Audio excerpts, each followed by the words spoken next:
What is up, everybody? Happy Friday. Welcome into another episode of the Pack-A-Day Podcast. I'm your host, Andy Herman. You can follow me on Twitter at Andy Herman NFL. Really quick, thank you so much to our new Pro Bowl members, Chad Kelly, John Bland, Wesley Anderson, which I'm going to call you Wes Anderson, Wade Durbin, Joshua O'Mara, Income Options Trading, Deb, Chris Lamb, Michael Castern, and Dan O'Donohue. Appreciate you guys a ton. PJ Wynn and Most Hated Minnesotan, of course, are Hall of Fame members. If you are interested in becoming a member, check out our Pack-A-Day Podcast YouTube page. I already did 2 members-only videos this week if you want to check those out. One on Week 1 lessons that Matt LaFleur needs to learn from over the past few years, as well as my predictions for this upcoming season. So go sign up right now. Also, I have a happy hour planned for tonight, 4 p.m. Lambeau time on Friday. So if you're interested in that, make sure to check that out as well. Meanwhile, we kicked off the actual NFL season, which is what we've been waiting for this entire offseason. It's finally here. And semi-surprisingly, the Lions defeat the Chiefs 21-20. Not going to get into a huge breakdown here. It looked like at first the Chiefs were just going to kind of not maybe cruise through this, but they had the touchdown plus lead, and it looked like they were just going to probably go on autopilot for the remainder of the game. And then you had the big, interception return for a touchdown by the Lions, and the Lions just kind of took it from there. And the Chiefs were never able to get it back. Give credit to the Lions. It was an impressive performance to go into Kansas City, one of the toughest places to play on banner night, and, celebrating their Super Bowl victory from a season ago, and to defeat the Chiefs. And while I think the Lions deserve a ton of credit, that was a pretty awful performance by the Chiefs. And I get no Chris Jones, no Travis Kelce, etc., but that was a very poor performance. Kadarius Toney, one of the worst games that I can remember anyone playing in a really long time. All the drops, the tip ball that led to the pick six by Branch, just a really bad game. And I thought just some of the decision making, the 4th and 25 at the end of the game, just a really rough look for the Chiefs. And this is why dynasties are so hard. And to be clear, I think the Chiefs are going to be just fine. I'm not worried about the Chiefs moving forward, but this is some of the things that happen. Specifically, players want to get paid after you do really, really well. And Chris Jones, we're seeing that right now. And you've got to figure out a way to pay some of those players. If not, things get a little bit complicated. And all of a sudden, before you know it, you go into the season, you got one of your star players that's a little bit banged up and can't play. You've got another that's holding out due to contract. And all of a sudden you don't have Travis Kelce and Chris Jones. This is a team that is led by superheroes, meaning Travis Kelce, Chris Jones, Patrick Mahomes. That's the catalyst for this entire team. You don't have 2 of those guys, and it starts looking pretty pedestrian pretty quick. And like I said, Kansas City is going to be just fine. That was a nice win by the Lions, but a poor performance by Kansas City on a day that they were supposed to celebrate, and did celebrate their championship from a season ago. Obviously, it doesn't help the NFC North, but you got to respect the Lions and going into Kansas City on that specific night, opening night, and getting a victory. I think when the NFL announced it, as Packer fans, we know that Detroit had a nice season last year, but when you initially announce the game and you're looking at all the different opponents that Kansas City could face week 1 at home, Detroit, Kansas City, not usually one of those premier matchups. You're not expecting the Lions to maybe be there with the defending Super Bowl champion Chiefs, but kudos to the NFL schedule makers. That was a really fun game, and the Lions somehow come out with the victory. Like I said, doesn't help the NFC North, but a impressive victory for them nonetheless. And they are going to be a pain in the NFC North's butt moving forward. Going back to how they finished the year last year and then picking up this win in Kansas City, I'm not ready to quite say they're for real, but they're going to be a pain in the butt one way or the other moving forward for the NFC North. That's to say the absolute least. Meanwhile, let's get to Packers stuff right away. Got an injury update. Had the opportunity to attend practice, and of course, we're all scanning the field, who's practicing, who's not.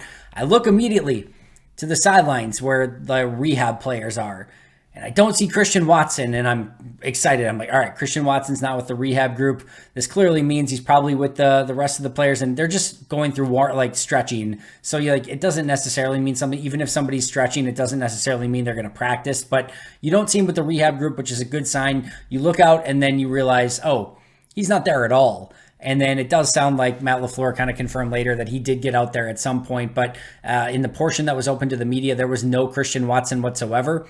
The good news, the really, really good news, is that Romeo Doubs did return to practice. The only 2 players who were not practicing in any capacity were Christian Watson and David Bakhtiari.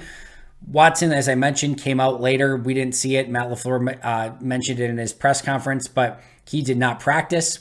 The good news also is that with David Bakhtiari not practicing, this is an interesting one because I saw, I think Tom Silverstein, who again, Tom does an incredible job covering the team, but he wrote an article, I think, right after not seeing Bakhtiari practice, saying like, hey, it's been a while for Bakhtiari and not sure if he's going to be able to go and those sort of things. And when you look at the injury report from Wednesday, it was a did not practice rest. It was not non-injury related.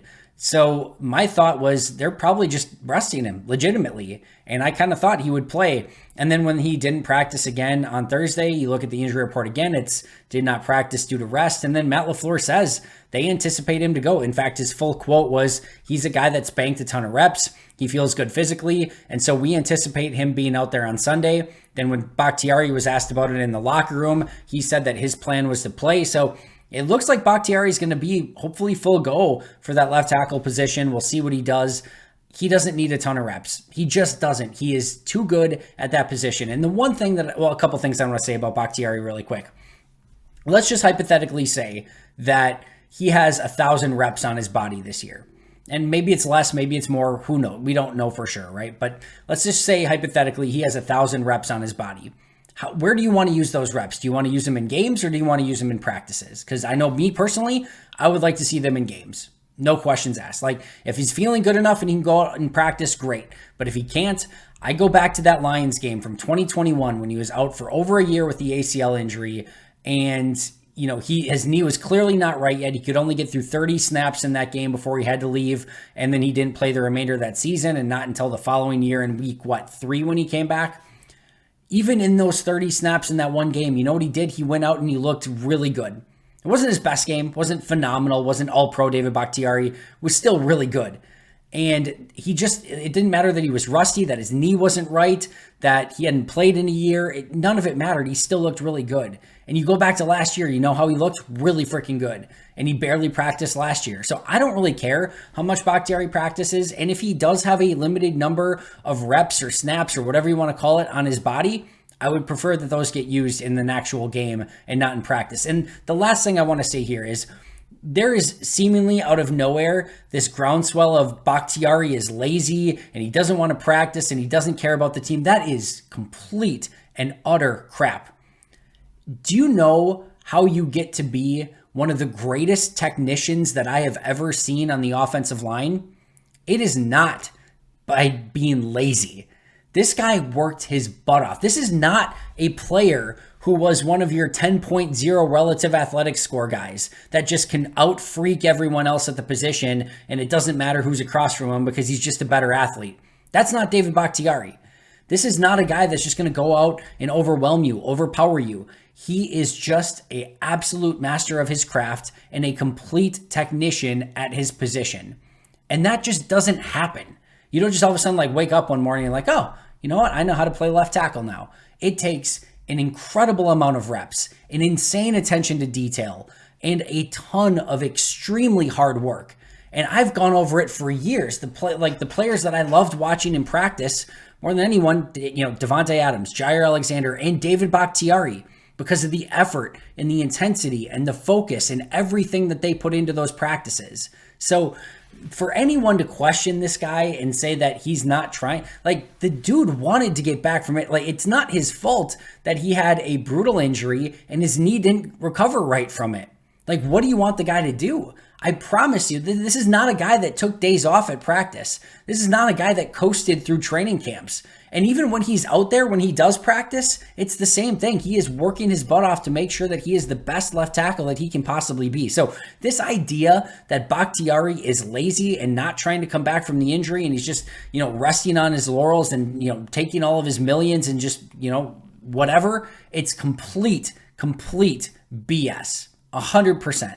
He wants to be out there. He cares about this team. And I promise you, when he goes out and plays, he's still going to be really freaking good. And you're not going to care that he missed a few practices because his knee is still not 1,000,000% perfect. That's not his fault. That's just, pure and utterly not his fault that his knee had that happen. And he's doing everything that he can to make sure that he is ready for game days and can go out there and perform at the best level possible. And we'll see how many games that ends up equating to this year. And then for anyone else that's just like, this is why you should trade David Bakhtiari. Who's trading for the guy that you don't know if he's going to play week in and week out, can't practice, and you don't know how many snaps you're going to get out of him, especially with the contract that he has? If you think that that has a lot of trade value, I'm sorry, I just don't think that it does. So if you are like wanting to get rid of him, why is a GM willing to trade for him? And I do think there's some possibilities there. I do think that with the GM of the Jets, no, not the real GM, the other GM, that maybe you could probably work something out there. But what you're going to get in return for him is probably pales in comparison to what he can give you on the field, even if he plays 8-9 games this year. So it is what it is. It sucks that he got hurt, but this is a guy that works his butt off, bar none, and I guarantee you wants to be out there practicing. And he's right. Some people just don't need the same level of practice because they are a master of their position, and that's Bakhtiari. And it just, like I said, it is what it is, and it sucks that there's this narrative of like, just get rid of him, or he doesn't care about the position and that stuff. It's just not the case. So let's just put that to rest. Please, please, please. All right, let's jump into our main topic for today, and that is our Packers-Bears scouting report. Had the opportunity to go back and watch the tape from their Week 13 game in Soldier Field. Did a little bit of watching of Week 2, but it's so far long ago from Week 2 and what both of those teams were. Even Week 13, there's a lot of guys that are gone and missing and changed and everything. So this is going to be two very different teams than I think we've seen in the past, but if you go back and remember from last year, the Packers went 2-0 against the Bears. In Week 2, they defeated the Bears 27-10 at Lambeau Field. In Week 13, they went down to Chicago at Soldier Field, defeated the Bears 28-19. Bears had nothing to play for at that point. The Packers barely had anything to play for, but were trying to get back on a winning track. That was the first game of their 4-game win streak before they would ultimately lose to the Lions in Week 18. But I want you to remember something about that Bears game. Yes, the Bears didn't have anything to play for, and they were the worst team in the NFL, clearly. But the Packers, prior to that game, had lost 7 out of 8 games. 7 out of 8 games, including 2 in a row prior to that game. And they were down 16-3 at one point. Should have been 17-3, but the Bears missed the extra point. But 16-3, and they were down 19-10 going into the fourth quarter. The Packers could have completely quit on that game and said it's just over. They lost 7 of 8. Everything had gone against them up until that point. They could have quit in that fourth quarter. They're down in Chicago, facing a terrible Bears team. They're losing again. Everyone could have quit in that game. They didn't. They came back and won.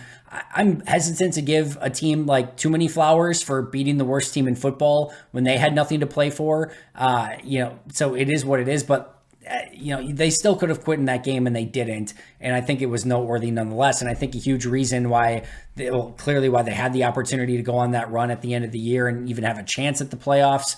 And I think a reason why probably a couple more of the coordinators and coaches are still around. I think things would have gone drastically different had they lost that game to Chicago, and things could have easily spiraled. I think you would have seen Jordan Love after that game because they basically would have been eliminated after that. So didn't happen that way, though. It happened the way that it did. Green Bay came back and won. Their Week 13, this is the starting lineup for Green Bay, just to kind of put you in the mindset of this game. Rodgers was the quarterback. I don't know if you know this, but he's gone now. Aaron Jones and A.J. Dillon, the running backs, they started the game in the pony package. Allen Lazard and Christian Watson at wide receiver. Zach Tom at left tackle. Bakhtiari was out with the appendectomy at that point. Elton Jenkins at left guard. Josh Myers at center. John Runyon Jr. at right guard. And then Yosh Nijman at right tackle. Other players who played on offense for Green Bay in that game: Robert Tonyan, Randall Cobb, Samori Toure, Josiah DeGuara, Tyler Davis, Sammy Watkins, and Patrick Taylor. Aaron Rodgers, Allen Lazard, Robert Tonyan, Randall Cobb, Davis, who was obviously hurt, Sammy Watkins, and then I think I may have missed one, but Mercedes Lewis played in that game too. Sorry, Mercedes Lewis was the other one that I missed as a starter. So Mercedes Lewis also clearly not a member of the Packers anymore. In fact, he's on the Bears alongside of Robert Tonyan. So Rodgers, Lazard, Tonyan, Cobb, Davis, Watkins, and Lewis will not be in this game, clearly. And then Christian Watson potentially not playing as well if he can't be back. So a lot of changeover from the offense from last year going into this year. On the defensive side of the ball, the starters last year: Kenny Clark and Jerron Reed along the defensive line, JJ Nigbare and Preston Smith at edge, Devondre Campbell, Quay Walker at inside linebacker, Jair Alexander, Rasul Douglas, Keyshawn Nixon, who did play in the slot in that game, Rasul on the outside. Stokes was out by this point. Rudy Ford, and Adrian Amos at safety. So those were the starters. You had the other players who played in the game: Dean Lowry, Jonathan Garvin, Hollins, Devontae Wyatt, TJ Slayton, and Micah Abernathy got a snap in that game as well. Players who will not be back this year on the defensive side of the ball: Jerron Reed, Adrian Amos, Dean Lowry, Jonathan Garvin, and Micah Abernathy. Meanwhile, from a grading standpoint, I went back and looked at my grades from that game. My top 3 offensive players in that game: Elton Jenkins, Christian Watson, so that you would love him to play in this game. We'll talk more about that in just a moment. And then Zach Tom at left tackle. My bottom 3 graded offensive players in this game: Robert Tonyan, who's now on the Bears, Aaron Rodgers, who's now on the Jets, and Randall Cobb, who's now on the Jets. So the players who didn't play well are gone. The players who did play well are still here, just Christian Watson may or may not play due to the injury. My top 3 graded players on defense from that game: Kenny Clark, Rasul Douglas, and Adrian Amos. Adrian Amos, also a member of the New York Jets. My bottom 3 graded players: Jerron Reed was my lowest rated player. He's gone. Then Rudy Ford, who will start in this game, and JJ Enagbare, who will be a rotational player, will not have to start in this game. Well, I shouldn't say that. We don't know how they're going to utilize Rashawn. My guess is Rashawn gets to start. They could, maybe start Enagbare. I expect Rashawn and Preston to start, and then Enagbare be a rotational player. Gary basically be a rotational player because he's on a snap count. I think we'll see a little Van Ness, a little Hollins, but we'll see how they do that. But Enagbare probably won't have quite the role that he had in that game last year. Meanwhile, the Bears starters in that game: Justin Fields at quarterback, David Montgomery, who is gone, at running back, Dante Pettis, Chase Claypool, Equinemius St. Brown at wide receiver, Colt Kmet at tight end, Braxton Jones left tackle, Cody Whitehair left guard, Sam Mustafar at center, Tevin Jenkins right guard, Riley Reif at right tackle. So that offensive line is going to be all, 3 of the 5 are Mustafar's gone, Tevin Jenkins is on IR, and Riley Reif is gone. So that's going to change. Their wide receivers are going to be a lot different. David Montgomery, we just watched play for the Lions as they beat the Chiefs. So it's going to be a very different offense for Chicago. On the defensive side of the ball, Trevis Gibson was at the edge alongside Dominique Robinson, Justin Jones and Armand Watts on the interior, Nicholas Morrow and Jack Sanborn at linebacker, Jalen Johnson, Jalen Jones, and Josh Blackwell at corner, Elijah Hicks and DeAndre Houston Carson at safety. As I mentioned, the offense is going to be a lot different. No Dante Pettis either. On defense, Trevis Gibson's gone, Armand Watts is gone, Nicholas Morrow's gone, and DeAndre Houston Carson is gone. Also, guys like Jack Sanborn probably not going to play as much because of their new additions at linebacker. Elijah Hicks isn't going to play much. Jalen Jones and Josh Blackwell aren't going to play much. So it's going to be a lot different defense. Now, if we're looking at this Bears team, and if you're interested in all right, what changes did they make? On offense, they drafted Roschon Johnson in the 4th round at running back. DJ Moore came over in the trade from the Carolina Panthers, where Panthers were able to get the number 1 pick in Bryce Young. They're going to return Darnell Mooney, who did not play in that game. They got Nate Davis to start at right guard, Darnell Wright to start at right tackle, their 1st-round pick. DeMarcus Walker's in on defense along with Yannick Ngakoue at the edge rusher positions. They signed Andrew Billings along the defensive line. They draft Gervin Dexter and Zach Pickens along the defensive interior as well. Early in the draft, I think both were 2nd-round picks. Maybe one was an early 3rd, but either way, early draft picks, top 100 picks there along the defensive line. They signed TJ Edwards and Tremaine Edmonds at inside linebacker. They draft Tyreek Stevenson. Meanwhile, Kyler Gordon, Eddie Jackson, and Jaquan Brisker will all be back who didn't play in that game. So a lot of changeover. So while it's important to look at some of the scouting notes from this game, it's also important to note that there are going to be a lot of changes for both of these teams as they get ready to play each other in week 1. Even though it was later in the season last year, these 2 teams are very, very different. There were some things that stood out that I want to go over, though. A.J. Dillon, I thought, had a really nice game in their second game against the Bears in Week 13. He had 18 carries, 93 yards, and a touchdown, as well as 3 receptions for 26 yards. He ran hard. He made the Bears make some business decisions on a couple different occasions, got to the second level. Wasn't anything explosive, which has sort of been Dillon's MO, but he ran hard, he ran tough, and Chicago didn't really want much to do with A.J. Dillon on that day. Meanwhile, I talked earlier about Christian Watson and how he had a great day. If you look at his stats, it's like he only had 3 catches, but it's so much more than that. So he had 3 catches for 48 yards and a touchdown, including converting a big first down, and the touchdown was a really big play that they desperately needed at the time.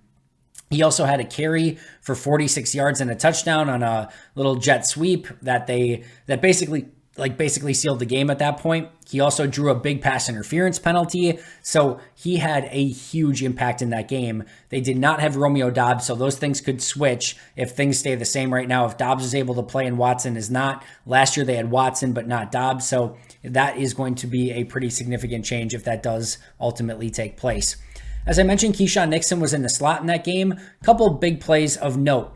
He had the game-sealing interception at the end of the game, which was a nice play. But he also, if you remember, Justin Fields had like a 50-plus yard run in that game. The corner came off the edge. Keyshawn Nixon came off the edge. Joe Barry did a great job, had a great play call on. And this is why, like, sometimes you really have to look at the details to be like, all right, was it the coordinator? Was it the players? Joe Barry gets a free rusher right on Justin Fields. Keyshawn Nixon has Justin Fields dead to rights for like an 8-yard loss in the backfield. Justin Fields makes Keyshawn Nixon miss and takes it for a 55-yard touchdown.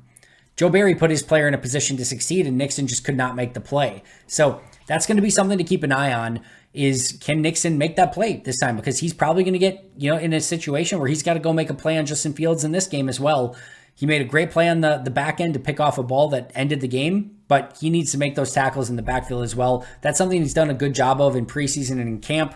I think he had the sack in the preseason game, or at least the pressure, and I think it was against the Bengals in that first one. But I'm excited to see Nixon more in the slot, but that's going to be something that he needs to do, is make sure he contains Justin Fields and does not allow him that explosive run to the outside. I also thought Rasul Douglas and Jair Alexander did a phenomenal job on the outsides, hitting some of that short, quick passes and some of the screens and things like that. Jair had a play sort of similar to that famous play where he got into Justin Jefferson and immediately on that wide receiver screen, 2-3 years ago now, whatever it was. He had a similar play to that where he just shot into the backfield and made an immediate play on the ball. Listen, Jair and Rasul are going to be aggressive on the outsides. That's going to be important because with DJ Moore and the Bears wanting to get the ball in his hands in some of those short and intermediate plays so that he can use his legs, it's going to be important that Rasul and Jair play that stuff well. They did a great job of it in Week 13 last year, and hopefully that carries over into Week 1 this year. Another play that stood out, we know at some point that Justin Fields is going to get loose in the open field, and one of the players that Green Bay has that could hopefully contain some of that is Quay Walker. And there was a specific play in that game. Quay wasn't spying on the play, but he was in zone. And Fields took off to the right, and Quay made a beeline right toward Justin Fields and made a play right at or around the line of scrimmage. I think maybe Fields picked up a yard on the play, but not a lot of guys can go and make that play in the open field against Justin Fields with Fields' speed. And when he gets a little bit of ahead of steam, Quay had no issue with it. He got into the flat, used that great speed, and then made a play on Justin Fields in the open field. So hopefully that is a harbinger of things to come for Week 1 as well, that Quay can continue to make plays like that. Green Bay had a blocked field goal in that game of all things that really swung the momentum in Green Bay's favor. So I do think special teams is going to play a really big role in this game. It did in last game in Week 13 and could very well in this game as well. The Bears, however, did hold Keyshawn Nixon in check in that game. They used Randall Cobb as a punt returner, and this is probably a good indicator of maybe what happens. Nixon played the full game in the slot, or at least the majority of that game in the slot, and they didn't use him as a punt returner in that game. So that could be, and Rich Bisaccia has sort of alluded to that. I think there's a really good chance that Jaden Reed is the punt returner, but noteworthy nonetheless that Keyshawn Nixon had multiple returns in that game, and the Chicago Bears did a very nice job on him. So hopefully Green Bay can get him going in this game, but if not, it's going to make Jordan Love have to go the length of the field a little bit more, which is not ideal with a first-time starter making it, or first-time, starting face of the franchise quarterback making his first start of the season. Meanwhile, Jair Alexander had an interception in both games against Justin Fields and the Bears last year, so hopefully, continue that trend. Justin Fields in the second game in that Week 13 matchup was 20 of 25 for 254 yards, but 0 touchdowns and 2 interceptions. Mentioned the one to Jair and the Keyshawn Nixon one as well. He did have 6 carries for 71 yards and a touchdown, including the long of 55 yards. In their first matchup, however, Fields was only 7 of 11 for 70 yards, no touchdowns, 1 pick, 8 carries, 20 yards, and a touchdown. So in the 2 games last year, Fields threw 0 touchdowns against Green Bay and 3 interceptions. He did have the 2 touchdown runs, however. PFF in Week 2 last year had Justin Fields with a 40.8 grade, which was the worst of any player on offense for them. In the second game, they gave Fields a 90.4 grade in that Week 13 matchup, the second best grade on offense for the Bears in that game, and obviously a whole heck of a lot different than his Week 2 performance last year. The Bears were only able to muster 3 sacks in the 2 games against the Packers last year. 2 of them for Travis Gibson, 1 for Robert Quinn. Neither of those guys on the team any longer, which is going to be interesting to see if Yannick Ngakoue and DeMarcus Walker and those guys are able to generate pressure. I think that's going to be one of the really big question marks for Chicago going into this game. All right, so as I watch this, I made some notes of things that I think Green Bay can do in this game. The first is stretch the Bears defense. They did a really nice job of that in the second game, where they really, just made sure that they were running jet sweeps and motions and getting things out wide, and it really stretched the Bears defense thin, and I would be very surprised if Green Bay does not try to do that again. Now, they did go out and get, Tremaine Edmonds in free agency, which he's got that sideline to sideline speed. They're going to have Eddie Jackson at safety, where they didn't in that game last year. They're going to have Jaquan Brisker. The corners are going to be better. So this Bears defense is going to be playing a lot faster than I think they did in that Week 13 game, but even more reason where you want to use that illusion of complexity, use a lot of motion, some sweeps, some power running with A.J. Dillon. Just make sure there's a variety there, that this defense is constantly thinking. This is the first time that this defense has really played together. They've got a lot of new players, and I think if Green Bay can give them some things to think about, maybe they don't communicate it right, maybe some players aren't on the same page, and Green Bay can take advantage of some of those mistakes. I really think you can still attack the edges. Yes, they get Ngakoue. Yes, they get Walker. I just don't think Chicago has enough talent at edge. Ngakoue is not a great run defender. Last year in Week 13, they did a lot of those little pitches to the outside that worked really, really well. And then they did the jet sweeps. We saw the Watson touchdown that we talked about. I think Green Bay is going to try to exploit those edge players again. Not only do I think it's, they're not going to have a great day at the office trying to get to the quarterback against Zach Tom, who was one of the highest rated players in that game for me last year, but also probably Bakhtiari. I think it's going to be tough for those edge rushers, but I also think they can struggle against the run as well. And I think Green Bay should test those edge rushers and just edge players as much as they possibly can. And then I also think you can test the middle of the field a little bit. Tremaine Edmonds did not look great in his limited playing time in preseason. TJ Edwards, not known for his coverage. Jack Sanborn, not known for his coverage. Unleash your new weapon. Let Luke Musgrave, and the other one too, Jaden Reed, let those guys work over the middle a little bit. I think you can have some success there. Bears aren't used to a quarterback, playing the Packers and having a quarterback that attacks the middle of the field as often. Rodgers didn't do it. I think Love will, and I think Green Bay can find some success there as well. From a defensive game plan side of things, clearly, you want to take away Justin Fields' legs first. You got to find a way to make sure that he's not beating you with his legs. You also want to make sure you take away DJ Moore's run after the catch, and that's going to be really up to the corners and safeties, which has been a little bit of an issue for them in the past. These safeties, Darnell Savage, Rudy Ford, they have to put the word safe in the word safety and make sure that they are playing safe, smart football, and not giving up those explosive plays, getting DJ Moore to the ground, rallying to the football. That's going to be really important because we know Moore is a playmaker, and if he gets the ball in his hands, he can make some incredible things happen. So taking that away, taking Fields' running ability away, easier said than done, but those have to be 1 and 1A. Going back to last year, they didn't take away Justin Jefferson last year in Week 1. They can't make that same mistake with Justin Fields and DJ Moore this time. I do think you're going to see a lot of zone defense in this game, and you might feel like, did they not learn anything? However, you don't want to turn your back to Justin Fields. You turn your back to Justin Fields and he gets one lane, it's a 20-yard run at least. And I think you got to be really careful. And yes, you can spy a little bit with Quay, but that then takes a player away. It just gets a little bit more complicated. So they did a nice job in zone against Justin Fields last year. I think they can do it again this year. But don't get frustrated if you see a lot of zone and maybe not playing that press man-to-man. First of all, you have to have a variety that you call in the modern NFL, but also I just don't think you want to turn your back to Fields a ton. So don't be surprised if you see a lot of zone. What else here? I do think it's going to be a more aggressive zone, however. I think they're going to play a little bit closer to the line of scrimmage, not give up those easy completions, and certainly those ones to the outside where you just get a bubble screen or something to DJ Moore, and he can do the heavy lifting from there. So I think it'll be an aggressive zone and maybe with some gap penetrating as well up front. I think the big question is Green Bay going to pressure or are they going to contain? My guess is contain and play a little bit more zone and keep everything in front of them, but Green Bay's been talking about being more of a pressure team and being a little bit more aggressive up front. It's going to be interesting because it's great. It sounds great on paper, but all of a sudden you get a little bit overextended. Justin Fields can take one of those rushes to the house, so you got to be careful too. I think that's going to be one of the big questions in this game. Overall, I think there's going to be a big time feeling out process in this game. Both teams are entirely different teams than they were a season ago. I think you're going to see a lot of unscouted looks, and I think there's a very good reason why this is basically a coin flip in Vegas. I read it the same exact way. I think this could go in either direction. Should be a great game. Meanwhile, I've got Ben Fennell coming up on Saturday. You're going to want to make sure you check out that episode.